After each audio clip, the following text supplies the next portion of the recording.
We're going to give each of them a minute to just tell you a little bit about themselves. Before we go to that, though, Steve, can you wait till Lionel gets here? Lionel do? Can we wait and give him a few minutes? Before we go on, I just wanted to mention also that we had a couple of candidates from Hesperia that did not show up tonight. That was Cody Gregg and Sterling Christensen. They were invited and just weren't able to make it. Okay, Lionel, just have a seat, and we're gonna get started here. Thank you. Each of you will have 1 minute to just tell everyone a little bit about yourself, why you're running, if you're an incumbent or a challenger. All right, thank you.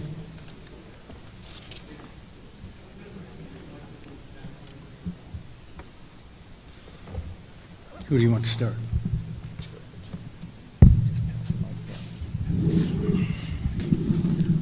That means start with me.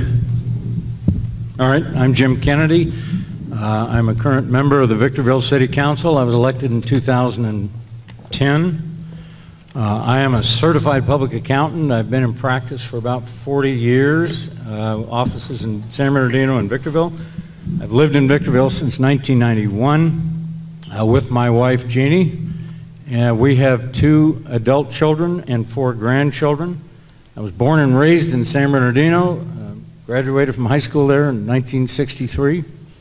I spent 3 years, a little under 3 years in the Army in 1966, 68. I was a Vietnam veteran. Had my BA and my MBA from Cal State San Bernardino. And for the old timers in the room, I grew up in San Bernardino across the street from the Lunsford family, whose grandparents owned Lunsford's Market on 7th Street. And I played in the Mojave River in the 50s when there was water in it. Good evening. My name is Eric Negretti, and I'd like to thank the Victor Valley Daily Press and the Victor Valley College for having this forum. I'm running for Victorville City Council because I believe in Victorville. I've been living in Victorville off and on since 1985, went to Hook Junior High School and Victor Valley High School. If elected, I will focus on 3 core areas: a clean, well-maintained, safe city, promoting a prosperous business environment, and providing cost-effective and responsive city services to the city's residents. I have a bachelor's in business administration from Loyola Marymount in Los Angeles and a master's in management from Troy State. I have over 20 years of project planning and budget analysis experience. Most recently, I'm working at Fort Irwin as a civil servant. I'm also an Air Force veteran. I'm a project manager currently on a $45 million aviation hangar. And I believe that my experience will benefit the city of Victorville. Good evening. I'd like to thank the Daily Press, Victor Valley College, and the associated student body for having this forum. My name is Mike Stevens. You know, the city of Victorville is at a crossroads, and it has 2 choices. One, it could go down the path of uncertainty, or it could go down the path of prosperity. But in order to prosper, you have to have the right people in office. You have to have someone that's confident. You have to have someone that has innovative and creative ideas. And you have to have someone who I believe understands the city, has the history about the city. And I'm that person. And I would encourage you to please visit my website, mikestevens.us, and learn more about my background, my views, and my vision for the city of Victorville. And in 47 days on November 4th, I would be honored to have your vote. Thank you. All right. My name is Chris Green. I am a teacher at Silver Valley High School, which is in Yermo. It's the high school that serves the military students from Fort Irwin and the Marine Corps Logistics Base. About 80% of the students are from there. I have grown up in Victorville. I have my wife and I have 2 little boys. And like I said, I've been in Victorville pretty much my whole life, and we went to school and decided to move back to Victorville when housing was down. It was a good time for us to do that. I'm running for city council mostly because the years, since I've grown up here, I've noticed an increase in people, sadly wanting to leave the city of Victorville for various reasons. I mean, we have friends that are wanting to move out of state, and that might not be entirely Victorville's fault, but Good evening. My name is Lionel Dew.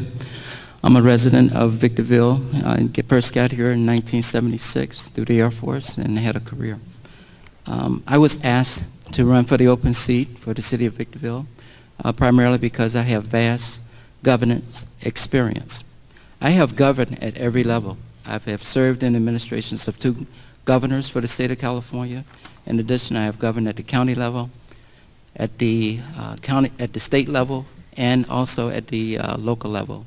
I have been involved with hiring executives, managers, directors. And when you're a person at that level, you're accustomed to policies, guidelines, regulations, ordinance, and legislation and laws.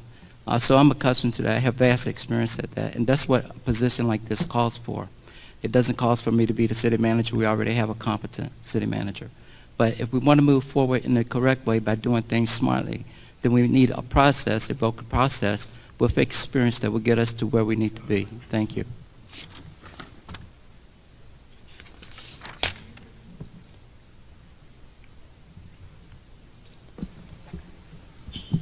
What's the button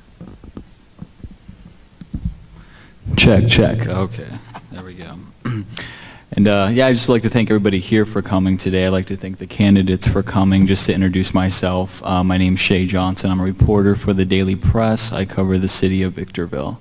Also just wanted to make clear that there are 2 seats currently open on the council for this November's election. And then just to the candidates, should we get to the rebuttal stage and you feel like it's not necessary, we can actually move forward so we could potentially get to more questions. So just let me know.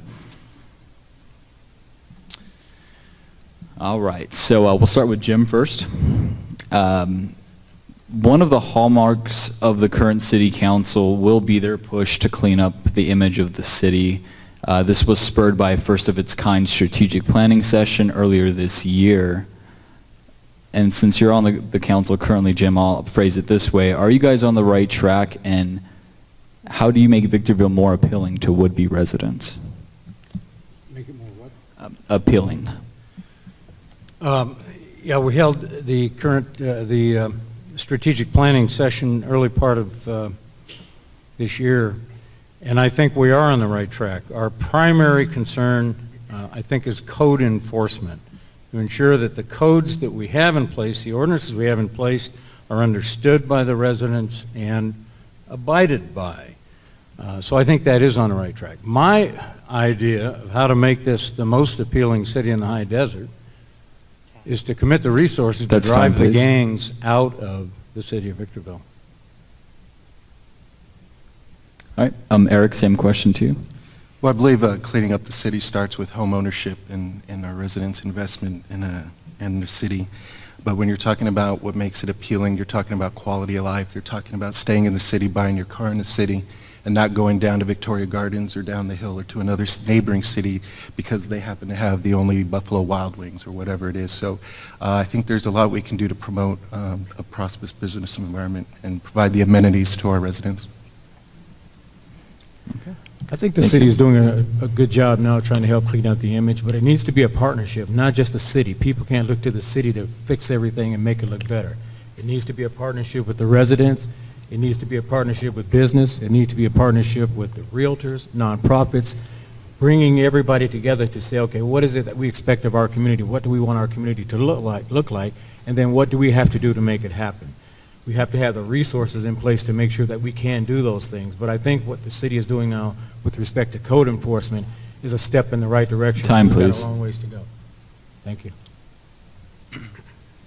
I mean, I think the answer is fairly simple, and we're all going to agree that housing is a big thing as far as getting people to actually own homes in Victorville that they want to live in and that they want to stay in. I know originally when we bought our home, I'm not going to lie, we called it a starter house, but if there was something in Victorville as far as housing goes that would make people want to stay, then that's a step in the right direction. Other simple answers would be business, creating jobs, obviously. We need to do that. That's time, please. I would like to say that cleaning up the city or any municipality is an ongoing issue or challenge for any municipality. So it takes a comprehensive approach on the people who live in particular areas we have to ask the question, why is this property vacant? Who owns it? It could be someone not even residing in the city of Victorville. That happens too. So it's going to take a comprehensive approach, and it won't be done overnight, and it will not be accomplished by one entity. All right, we'll start with Eric if you wanted to expand on your answer or rebut anything anybody said. Well, when you look at the growth that the city has gone through since 2000, I mean, when I was here in 1985 going to Hook, there was no trees around Hook, so we ran around the chain link fence for fun. But now you look at all the growth that we've had, and we've just got to be able to manage that growth responsibly. And there are going to be growing pains, but you know, I think again I mentioned the amenities and providing the entertainment for our youth and the enrichment programs for the community. I think that'll go a long way. It's time, please. All right, go ahead, Michael. There's so many areas of our community that needs cleaning up. I look at the residences. If you go to mikestevens.us, you'll see a program that I have proposed that I'd like to get the council to consider. It's called the Property Improvement Program, PIP. And it's a program that would encourage homeowners to do things with their landscaping and provide a loan, not a grant, a loan where they can make their landscape improvements, where they can get rid of the weeds and not have to wait for code enforcement to come along. This is a program that I'm hoping that the council will go along with, assuming I'm elected. Make the city more appealing. I mean, we just need to get people to get on board with wanting to stay in the city, whatever that takes. There's probably a million ways we can do that, and we just, you know, in my mind, I have these big ideas. My wife always tells me, don't get these big ideas, you can never execute them, but I think we need the big ideas. We just need every option to get people to stay in the city, to bring jobs, to bring, you know, better housing, whatever it is. And, you know, that can come from the public or the city council or whoever wants to submit an idea, but we need all the ideas and we need to look at all of them. One of the things I omitted to say that it's important that the council get input from you. We may make the decisions based upon your input, so it's increasingly important that you provide the input as to what you see needs to be done as relates to making our city looks better, in addition to how we would approach it. So I welcome your input. Thank you. All right, Jim? I think continuing our effort to fund code enforcement, my personal preference is to stay out of people's lives. I'd rather not have the city trying to monitor and manipulate individual lives. But I do believe we need to enforce or strengthen our commitment to removing gangs and graffiti from this city. I think that's critical to a healthy community. All right, thank you. We'll start with Eric on question 2. So when job growth stalls, residents will sometimes look to their city council for answers.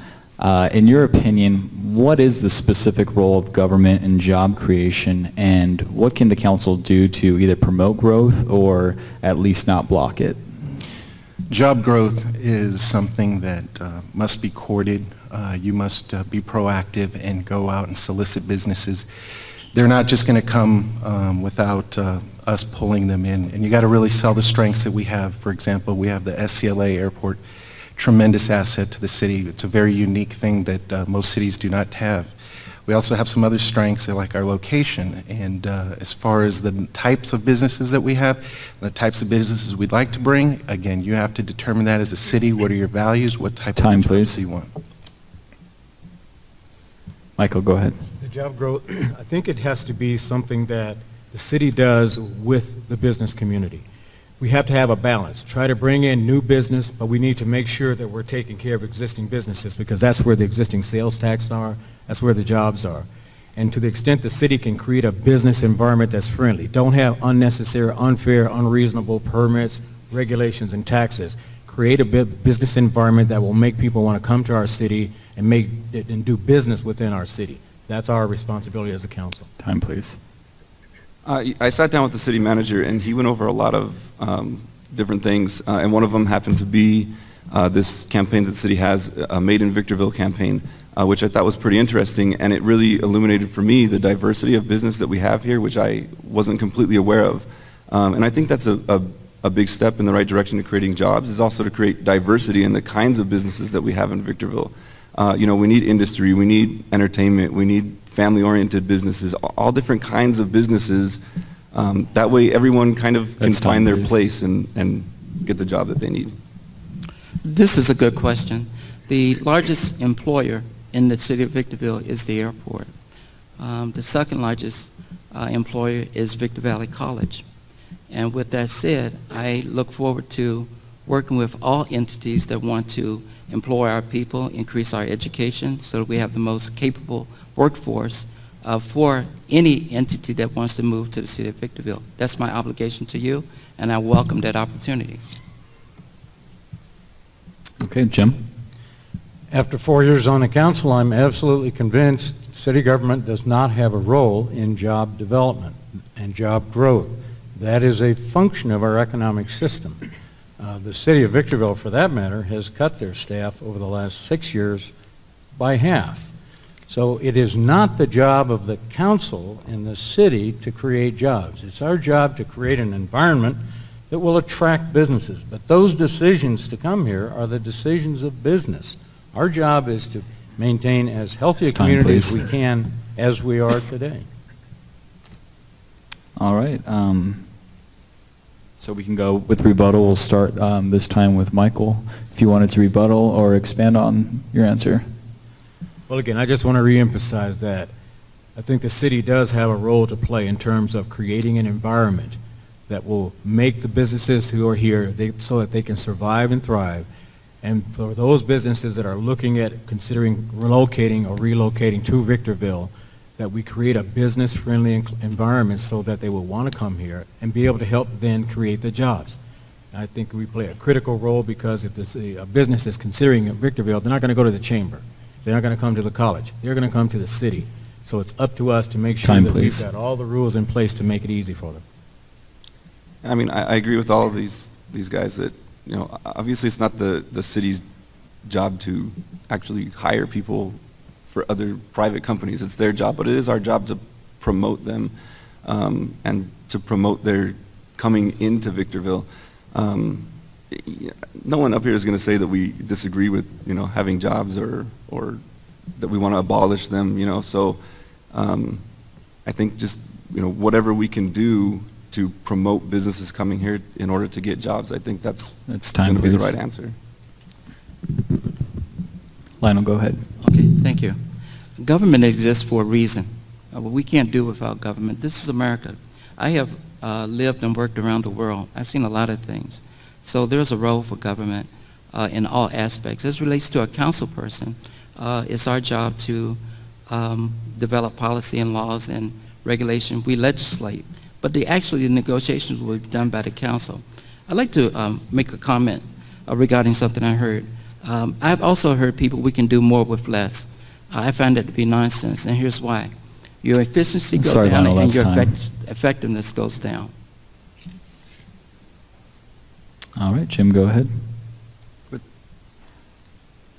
Did I skip someone? Yeah, I skipped me. Oh. Sorry. We're skipping here. You skipped. You started with Jim this time. We started with Michael, actually, I believe, on the rebuttal. Oh, I'm sorry. Go ahead. So, Jim, you're going to be providing a rebuttal or expanding on your answer about government's role with job creation. I've spent my entire life in the private sector. I've never been on a government payroll except when I spent 3 years in the Army a long, long time ago. I have a lot of faith and confidence in the private sector. My experience tells me that as government participates in the private sector economy, tends to make things worse, not better. So my preference is to keep us out of that particular activity, create as positive an environment as we can, and let business do what business does. All right, now Eric, go ahead. Thank you.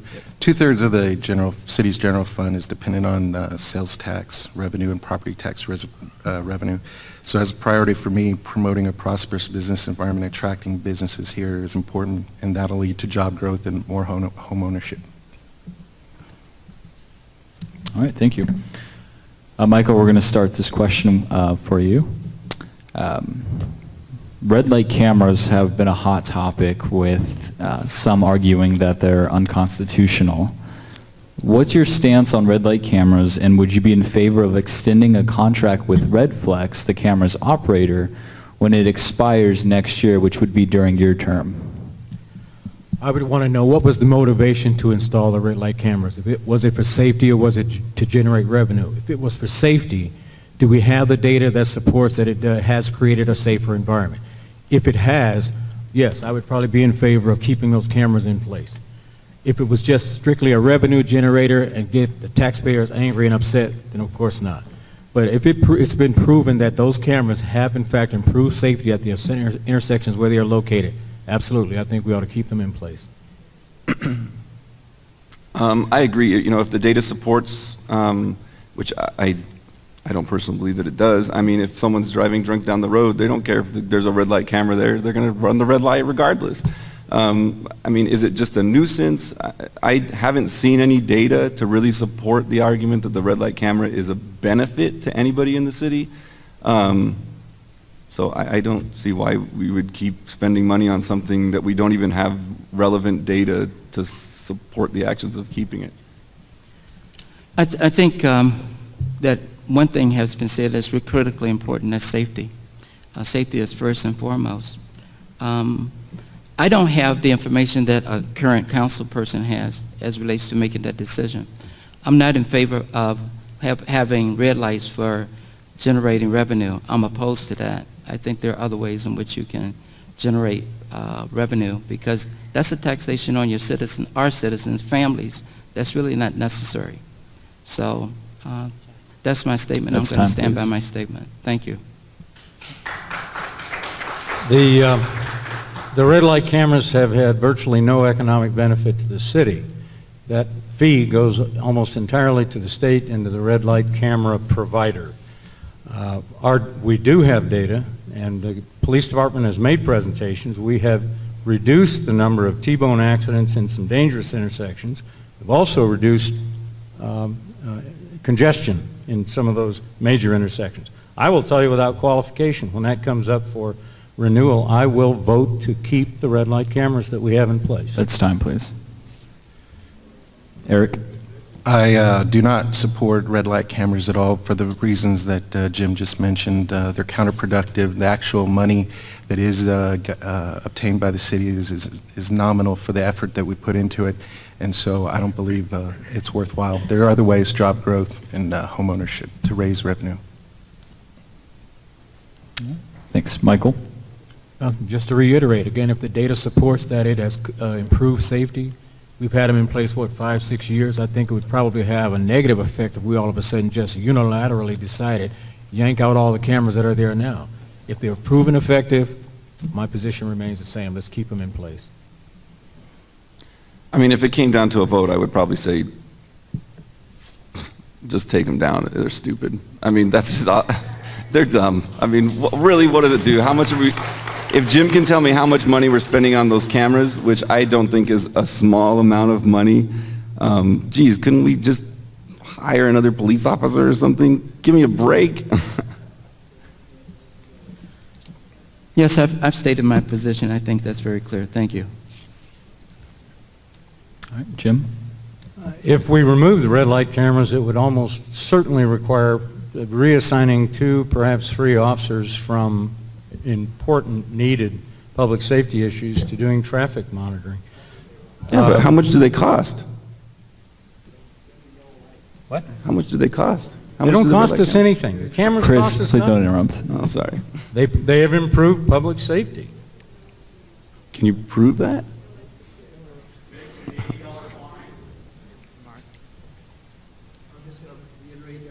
No interruptions when people are speaking. It's their time. You have had your time. And if continues, I'll ask you to leave. Thank you.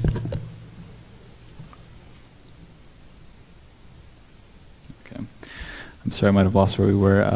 So we started that rebuttal with Michael. Jim, did you want to finish? No, I think I've made my point, haven't I? Okay. Eric, did you have anything else to add? Yes, I just wanted to say one more thing. I mean, the ticket is like $500, and I don't think that that is reasonable. I mean, we have enough issues with keeping the money we have from making an honest mistake. I don't see it. It's not reasonable. Okay. Thank you, and I think I might have messed up the order for that rebuttal, so I do apologize. We're going to actually start with Chris here now for the next question.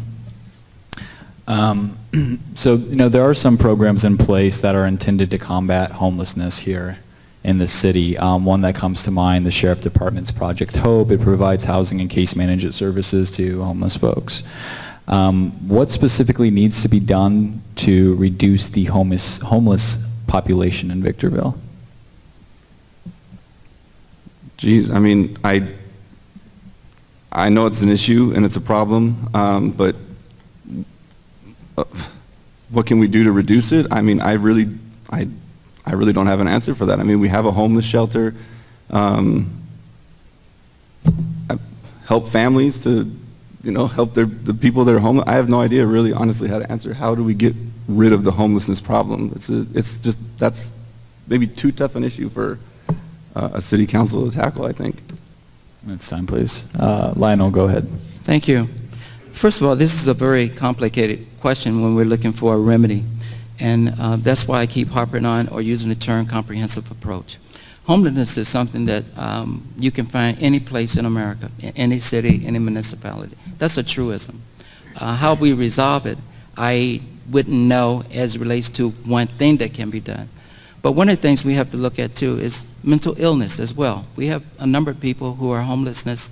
They're not in facilities that they need to be in, That's in time, facilities. please. Thank you. Jim?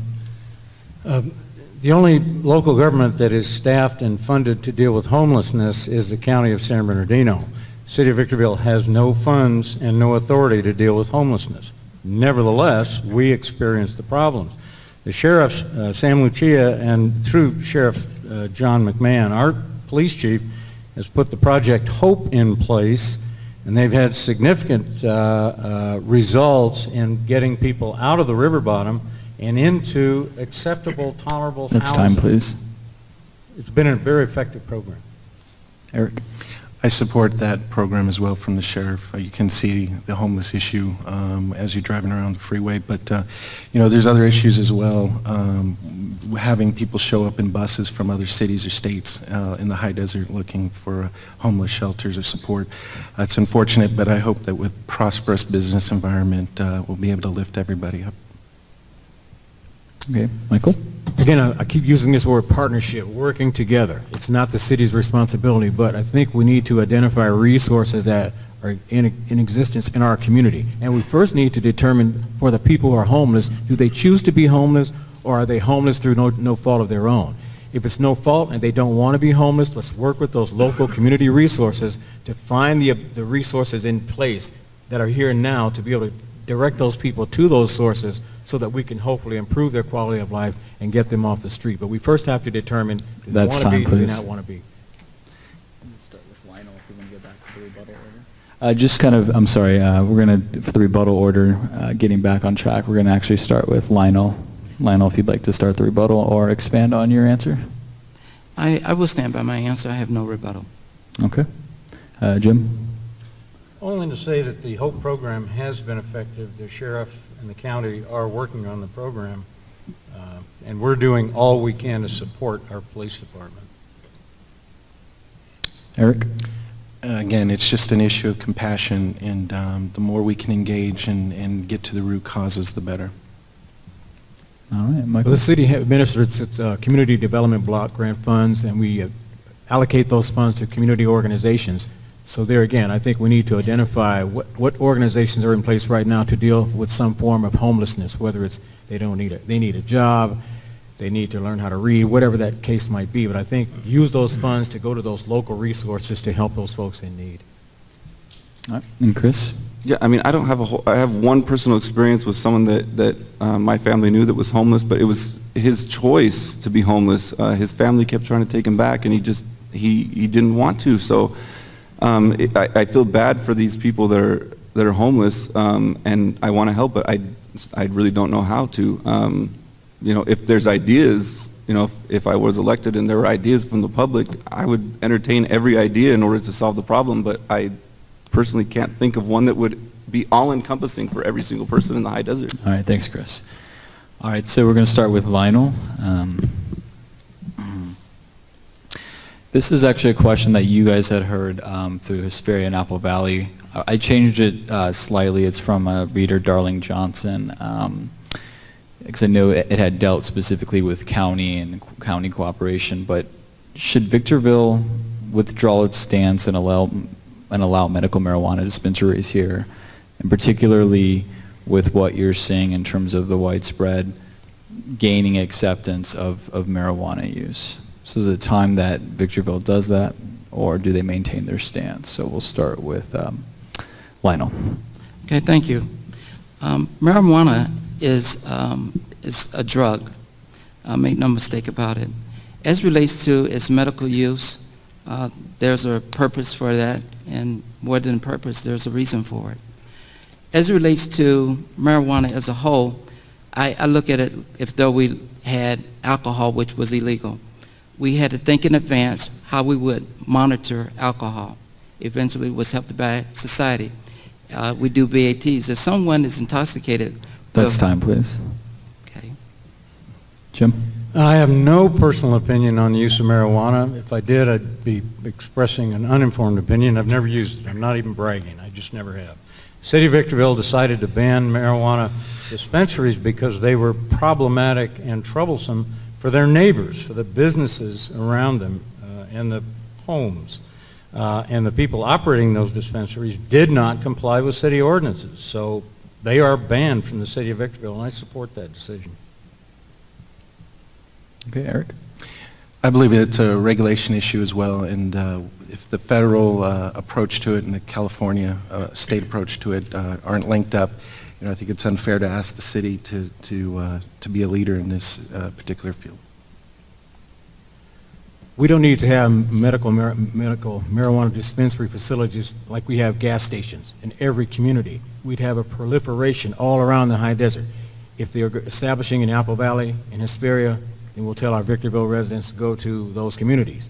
I served as a substance abuse counselor for 10 years. I've seen the devastating effects that substance abuse can have. And I think the potential is very high that if it's made available, I know there are people who need it, but my concern would be what about the ones if the dispensary is not regulated? So I support the city's position as it stands right now to say no facility. I mean, I have my own personal beliefs as a biologist, a biology teacher, and just on moral principle, but I knew someone who owned a marijuana dispensary, and from what he was telling me, it's still not federally legal, and so there was a lot of things that he had to do to kind of skirt around issues and laws, and so my mind was made up when he told me that if it's something where you have to kind of be underhanded and be skirting around laws and, you know, really trying to play it safe, then it's probably not a good idea. That's time, please.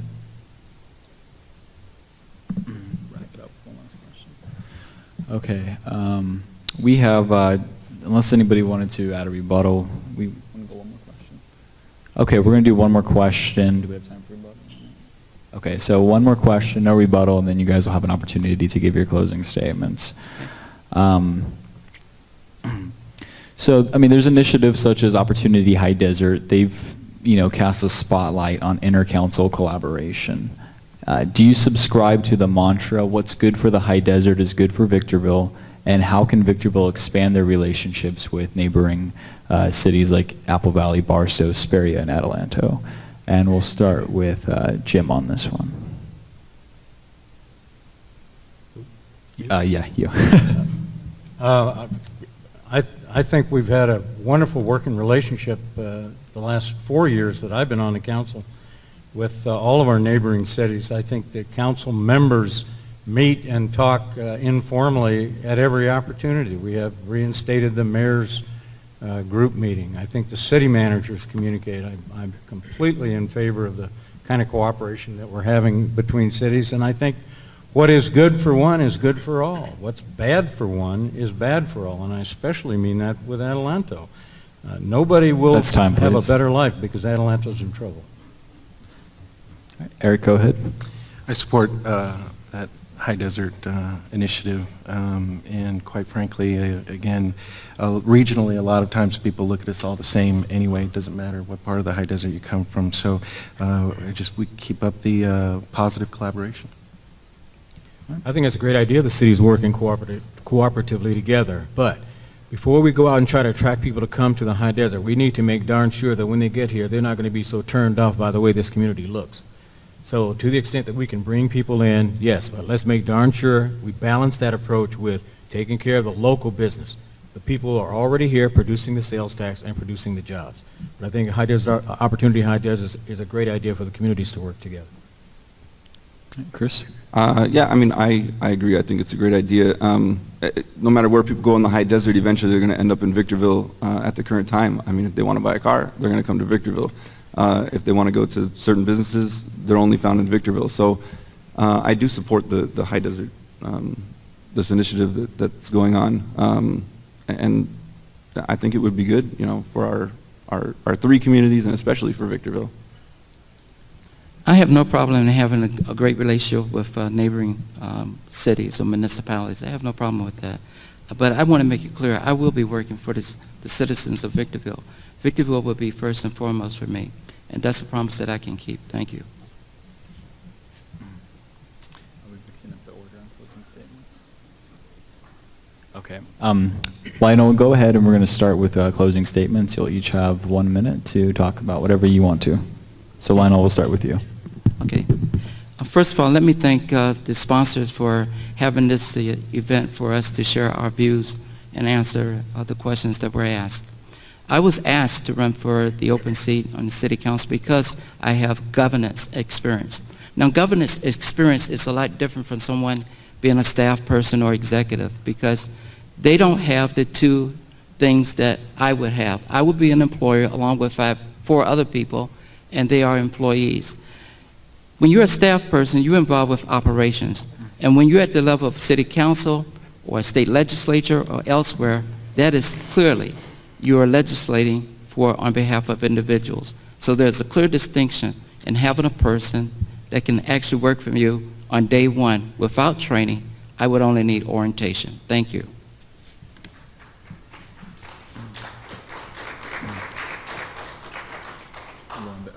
Okay, Chris, we're going to go with you next.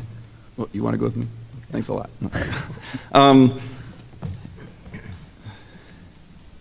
And now I totally brain farted because I thought I was going to go last. You know, Sorry. I mean, well, first, I guess, let me say thank you for allowing me to be here. This will give me a second to think what I was going to say. You know, I'm sorry if I got a little out of hand there for a second, but one of my pet peeves is, especially with my kids, is when they give me information and they can't cite the source or they have no relevant data to back up what they're telling me. And so that's one of the problems I kind of see with the city in the different council meetings I've been to, and yesterday's council meeting I went to that. There's never any, I mean, I know I got into it with Kennedy here, but like, tell me the facts, you know? So as a candidate and as a city council member, you know, I want to be open with the city, and if you ask me something, I want to be able to tell you and not skirt around the issue and say, well, just trust me, you know, it's going to be good for the city, you know? But, you know, if a red light camera costs $700,000 or That's whatever it is, Chris. I think that you should know about it, you know? Remember, MikeStevens.us. You'll find out everything you need to know about me. But in part, I've been in the High Desert, Victor Valley for 39 years, 27 in Victorville. I've got government experience, city government, county government, special districts government. I served on the Planning Commission in Victorville for 5.5 years. So in terms of what you look for in a candidate, I think you should look for someone who has a well-rounded background that he or she, well, he can bring that could be put to use right away. And I think it has to be someone that has some history with the community so they can know not only where we've been and where we are now, but where the heck we're going and how we're going to get there. And I think I bring that experience, including my 25 years, 4 months, and 7 days in the United States Air Force. Thank you. All right, Eric. I respectfully request your vote for City Council this November. I mean, I believe in Victorville. I've chosen to live here with my beautiful wife. We bought a house here. We're raising 4 children here. One of our children is going to Cal State San Bernardino this fall, so we're very proud. I know how to work with various government agencies, local, city, state, federal, working with the Army, and I do have the experience over the last 20 years. I'm also a soccer coach and a project manager that has over $320 million worth of experience in the Inland Empire for the last 14 years. God bless America.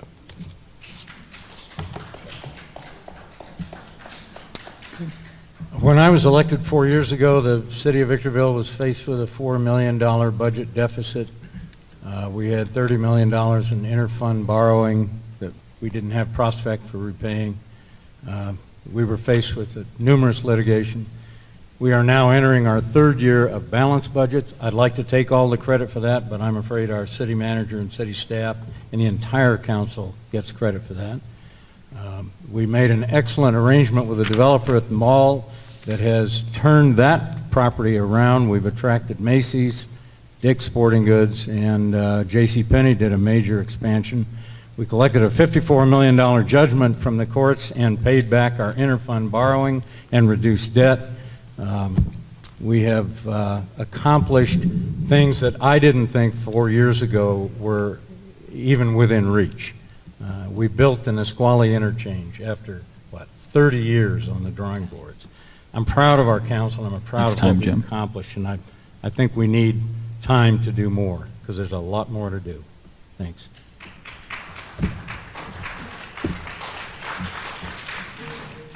Thank you very much for participating tonight. We appreciate it. We appreciate all the council candidates for coming out tonight. Just a reminder, tomorrow night we'll be back here, same time, 6 o'clock.